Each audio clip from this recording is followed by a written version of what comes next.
અમરેલી જિલ્લાના સાવરકુંડલા શહેરથી સોમનાથ પદયાત્રા સંઘ રવાના થયો છે। છેલ્લા 31 વર્ષથી સાવરકુંડલા શહેરમાંથી સોમનાથ સુધીની પદયાત્રા સંઘનું આયોજન કરવામાં આવે છે। સાવરકુંડલા શહેરના અગ્રણીઓ અને યુવાઓ દ્વારા શ્રાવણ માસ દરમિયાન સાવરકુંડલાથી સોમનાથ મહાદેવના પવિત્ર ધામ સુધીની પદયાત્રાનું આયોજન કરાય છે।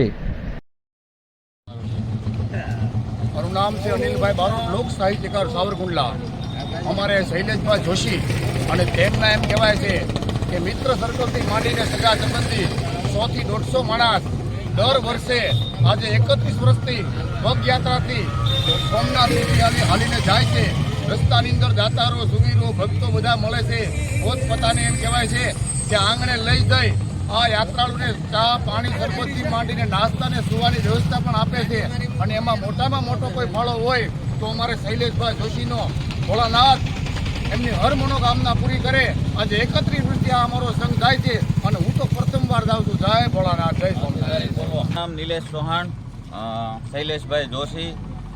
સાવરકુંડલાથી છેલ્લા 31 વર્ષથી સાવરકુંડલાથી સોમનાથની પદયાત્રાનું આયોજન થાય છે, જેમાં દરેક શ્રદ્ધાળુ પોતાની શ્રદ્ધા સાથે ભગવાન ભોળાનાથના દર્શન કરવા માટે સાવરકુંડલાથી પગપાળા સોમનાથ સુધી જઈએ છીએ। દર વર્ષે ખૂબ જ ઉત્સાહપૂર્વક અમે આ 5 દિવસનો કાર્યક્રમ જેમાં સોમનાથ સુધી પહોંચીએ છીએ અને જેમાં ઘણા બધા લોકોનો અમને સાથ સહકાર મળી રહે છે। અખંડ ભક્તિ યાત્રા પરંપરા અને અનુષ્ઠાનનું ભવ્ય ઉદાહરણ છે। આ યાત્રા માત્ર એક ધાર્મિક ક્રિયા નથી, પણ તે ભક્તિ, એકતા અને સમાજમાં સંસ્કૃતિ જોડવાનો પ્રચંડ પ્રયાસ છે। લોક સાહિત્યકાર અનિલભાઈ બારોટ તેમજ તેમના સાથી મિત્રો દ્વારા 31 વર્ષથી અવિરત આ યાત્રાનું આયોજન કરવામાં આવે છે। સાવરકુંડલા શહેરથી આ યાત્રાનું પ્રસ્થાન કરવામાં આવ્યું છે।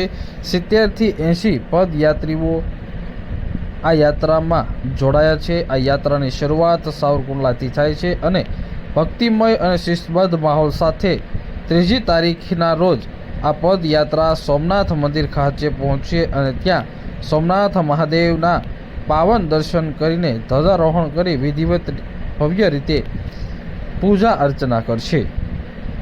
આ યાત્રા દર વર્ષે